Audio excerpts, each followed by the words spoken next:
tanto oposición como oficialismo, se les dice que solo retomando el diálogo en México se van a incluir las licencias que son una especie de salvoconducto, porque no podemos olvidar que este es un país que tiene ahorita, producto de los últimos 5 años quizás, más de 600 sanciones. Estas 600 sanciones dificultan, impiden la inversión y el aumento, en el fondo es eso, de la producción petrolera. Entonces, y del aumento de la producción y de la exportación. Son muy importantes que se consideren las dos cosas. Entonces, esta licencia dada en México en la última reunión, que le permite a esta empresa y a 4 empresas de servicio, permite traer personal calificado, permite traer capital, pero no solo eso, es una licencia de 6 meses. En esos 6 meses hay que ver quienes no observan, que son los noruegos y los norteamericanos, y la relación oposición-oficialismo, cómo va a evolucionar esto en el sentido del cumplimiento de lo que rezan esos acuerdos y un mundo, porque Chevron son 4 empresas mixtas, pero un mundo viéndonos en un país en donde hay 100 empresas mixtas y hay aproximadamente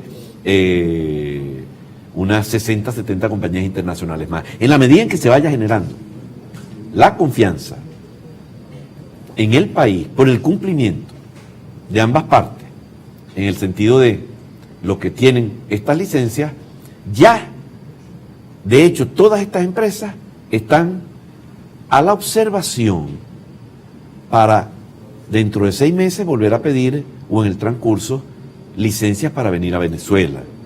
De hecho, el presidente Nicolás Maduro dijo que la ecuación petrolera mundial no podía ser realizada sin tomar en cuenta a Venezuela, claro, en un nuevo contexto de cambio de orden mundial por la guerra de Ucrania, ¿no? Entonces, pero también quería comentarte, Francis, que hay 3 refinadores norteamericanos. Venezuela tiene 30 o 40 millones de crudos almacenados, que no han sido podidos ser exportados por estas limitaciones de las sanciones. Pidieron, después de las licencias en México, hasta la misma Citgo, que siendo una empresa americana es propiedad de Venezuela, pero está en jurisdicción americana, Valero Refining, pidieron ya solicitud de licencia a la OFAC, que es el organismo adjunto al Departamento del Tesoro de los Estados Unidos que procesa estos casos, para poder importar crudo de Venezuela. ¿Por qué? No podemos perder de vista que la geopolítica de Venezuela es una geopolítica de las más importantes, dado que estamos en las mayores reservas del mundo y estamos frente al mayor consumidor de petróleo del mundo en la costa del Golfo, Texas y Luisiana, y en la costa este del otro. Señor Quintero, pudiéramos ver de cara al 2023 una mayor flexibilización de las sanciones y también la operatividad de otras empresas que también han puesto los ojos sobre Venezuela luego de esta luz verde de la Casa Blanca a Chevron específicamente. En la medida en que se vayan cumpliendo de lado y lado, más allá de las empresas en sí mismos, los acuerdos realizados, se generará la confianza y ocurrirá en paralelo la disminución y el levantamiento de sanciones y las empresas nuevas que les den licencia o que por disminución de sanciones puedan venir, y la reactivación de empresas mixtas que irán aumentando progresivamente, y esto depende del cumplimiento político de lo acordado en México, y que continúe el diálogo en México. Es importante, pues tiene también agendas políticas y tiene también agendas que tienen humanitarias.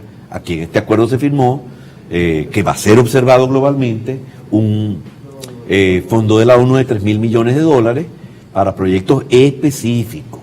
O sea, no es que van a venir aquí, y proyectos que tienen que ver con el área de educación, con el área salud y con el servicio eléctrico específicamente. Entonces, en la medida en que esto se cumple y se administre, entonces se genera la confianza. Vendrán más empresas, aumentará la producción. Repsol y Eni, que también están a la expectativa. ¿Tienen algún antecedente ya? Se les dio un permiso por la vía de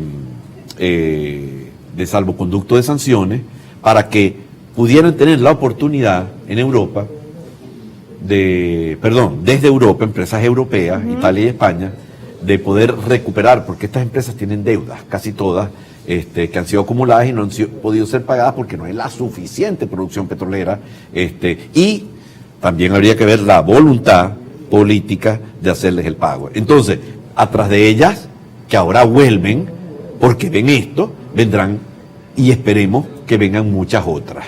Hay que entender que el país no es únicamente PDVSA, hay más de 100 empresas mixtas, hay fajas y hay crudos convencionales. Y en la medida en que estas empresas mixtas sean manejadas adecuadamente, entonces podrá producirse más petróleo. Y definitivamente, cualquier circunstancia política tiene que revisar el modelo institucional de lo que es la actividad petrolera y energética, petróleo, gas y carbón en líneas generales en el país. Señor Quintero, tenemos participación de la audiencia a través de la red social Twitter. Seir Contreras nos comenta, ¿qué pregunta nuestra gente, Seir? A esta hora hay comentarios. Francis, buenos días a nuestro invitado y varias preguntas. Voy a tratar de resumir. Remigio Sacrista escribe, buenos días, le pregunto al invitado, aquí en el año 97 se producían 3 millones de barriles de crudo, ahora se producen 600.000 barriles. Resultado, destruyeron el sistema de producción en PDVSA. Y al mismo tiempo Rosángel Mendoza, en medio de este panorama, le dice, Venezuela rica y bendecida con tantos recursos naturales y con el peor suministro de gasolina, gas, electricidad y otros servicios públicos. ¿Se podrá recuperar la estabilidad de un país petrolero con este gobierno a mando? Yo no lo creo. ¿Y usted? Le pregunta. En efecto, muchas gracias por la pregunta, porque permite esta pregunta aclarar. Un saludo a la persona. En el 97 no se producían 3 millones, se producían, ya se iba como por 3.300 y se llegó a 3.400 puntualmente. Producción de petróleo en este país. De hecho, teníamos conflictos por la sobreproducción con la OPEP en aquel momento. Entonces, aquello ocurrió y fue la alza petrolera de producción más grande registrada en la historia del país, 1 millón de barriles en 5 años, de 2.300 a 3.300 aproximadamente promedios en el año 97, y esto es un reinicio, pero en un contexto político diferente, en un contexto global diferente, y en un contexto en donde llegar a cifras como 3.300.000 tomaría algún tiempo, porque ellos mismos parten para llegar a 3.300 arrancando en el año 94. Gobierno de Rafael Caldera, parten de 2.400 para llegar a 3.400. Aquí estamos partiendo de 700. Entonces, pero las tecnologías mejoraron, todo lo que tiene que ver con la geología, la petrofísica y los aspectos que tienen que ver con la actividad extractiva. Las refinerías tendrán que ser actualizadas, y para responderle a la persona, esto toma tiempo. Es posible con un esquema de inversiones, un marco legal que sea ajustado en la medida en que vayamos necesitando, sin ceder soberanía en ningún momento, y un nuevo esquema institucional en donde se incluya el ente regulador para que sea él quien administre estas 100 empresas mixtas y no necesariamente directamente PDVSA. La política de un país la define el ministerio y los entes reguladores. Ya estas experiencias se han visto en Brasil, en Colombia, en Noruega, etc. Ya nos corresponde despedir la entrevista. Le agradecemos, señor Quintero, por haber hecho todo este análisis y esta participación en Primera Página, para también dar una idea a la audiencia de cuál es el escenario en términos de economía, de petróleo de nuestro país, de cara también a 2023, que se augura será un poco mejor, o por lo menos con las previsiones de la CEPAL, será en términos económicos un poco mejor, y de distintas organizaciones. Bueno, si me permites un último comentario de cierre. 10 segundos. No tiene que ver con Venezuela, sino con la región de Latinoamérica. Es la región estimada no solo por la CEPAL, sino por el Fondo Monetario, que va a crecer menos. Y todos los países de Latinoamérica tendrán que revisar esto, porque tiene que ver aguas abajo con la pobreza crítica de toda la región. 1.3% contra 4.5% de África y 6% de Asia. Es importante que Latinoamérica... Habla de la región. De México hasta Argentina. ¿Por qué? Entonces, imagínate tú Lo está diciendo la CEPAL hoy, ya lo leí, pero lo dijo el Fondo Monetario Internacional antier y es el mismo número, 1.3% de crecimiento de la región.